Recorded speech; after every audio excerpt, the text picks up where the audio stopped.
What's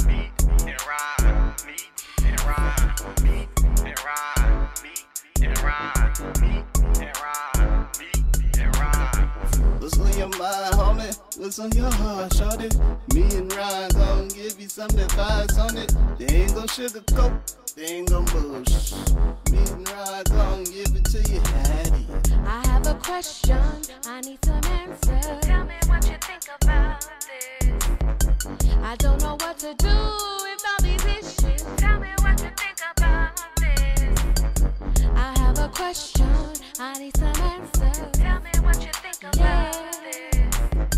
I don't know what to do with all these issues. Tell me what you think about this. Meat and ride, meat and ride, meat and ride. Woo! Yeah, vibing on that beat right there. Thanks to my boy B. He did his best on that.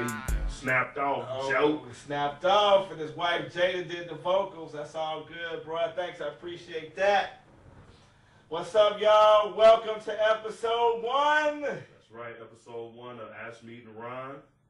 I'm Ronell, aka Ron. And I is Meat, aka Meat.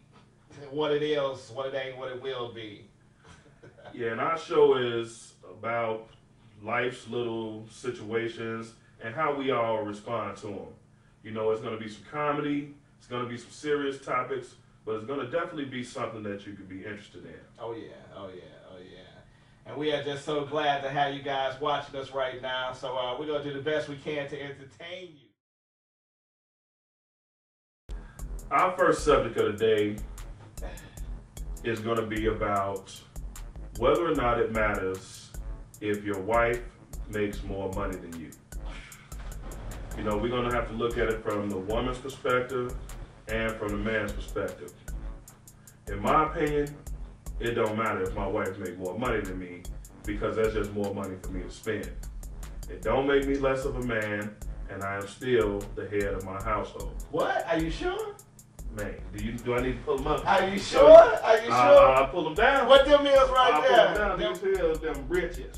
Them bridges? This is a grown man. All right, man. I'm just checking to see if you was confident about what you was saying. I'm definitely confident. Oh, I'm saying, okay. So what you telling me is that if your lady is making more money than you, so your lady make $1 million, okay, hypothetically speaking, okay, you know, and you put $100 in the bank with that $1 million to make it $1,100,000, okay, that you think you still gonna be the head of the house?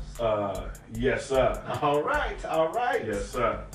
That's right. I'm gonna definitely be the head of the household, and I'm gonna spend it like I made it. All right, all right. It don't make me less of a man.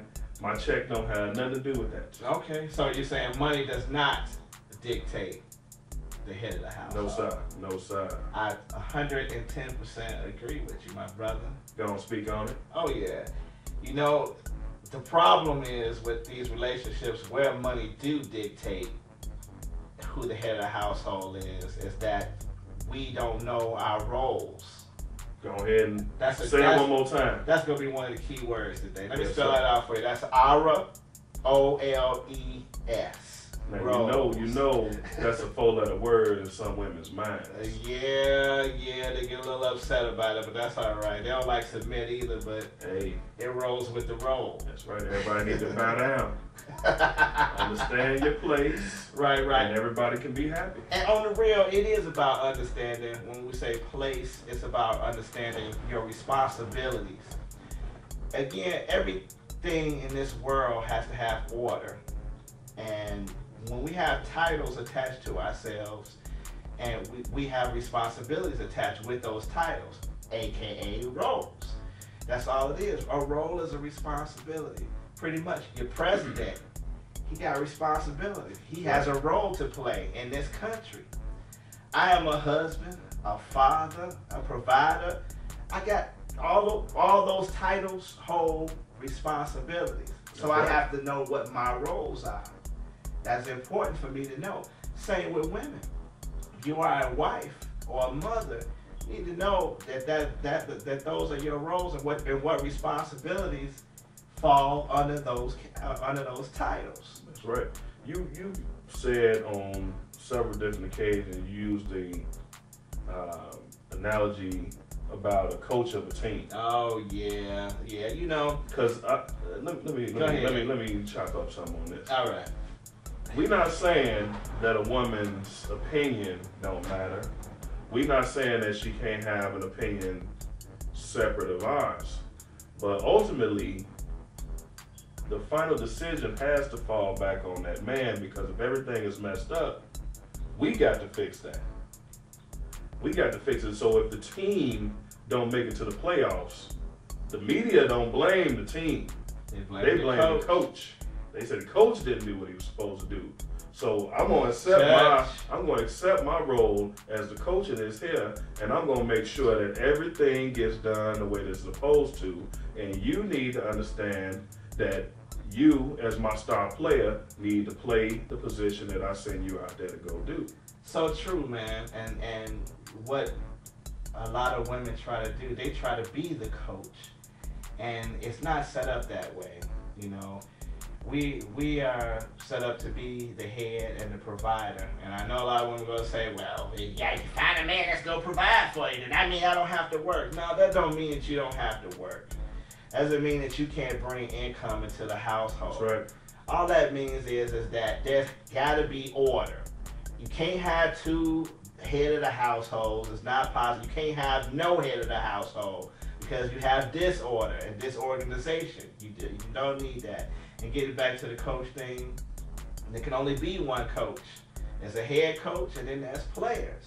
And in any team, the players don't question what the coach's last decision is. They go out, their job is to go out, and they trust in what the coach says in order to make those plays. Now, it's like you said, if the team wins, everybody wins, the team gets credit, the quarterback gets credit, everybody's like, he was great, everything is all good. If the team loses, the coach takes the heat. That's the right. coach takes the responsibility. He should have subbed somebody out. And that's part of the role of being head of the household. So we have to understand what those roles are. And I know, ladies, it's a very, very sensitive word for you, but we have to embrace it. We truly do, because our families are falling apart because we're not embracing it. That's one reason, not the entire, but that's one reason why. And sisters, take my advice on this.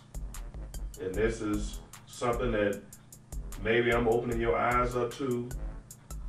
When you're listening to a woman that don't have a man, you can wind up standing next to her without a man. Oh yeah. It's a reason why those chicks have a problem with the word submit and roles. Is because they haven't fully accepted the fact that everybody got a position to play. So they often go into these situations arguing with their man, and no man want to be in a situation where he in a combative situation with his woman. You're supposed to go into the house and be at peace. Because once I step outside the door, I'm at war with the world. And I don't want to be at war with my wife. So stop listening to women that don't have no man, because they can't give you advice on something that they are not aware of themselves. Ooh-wee. Ooh-wee. Say that one more time. They can't what? They can't give you advice on something that they don't know nothing about. If they never been there, I guess they can't tell you how to get there. Yes, sir. Preach the word.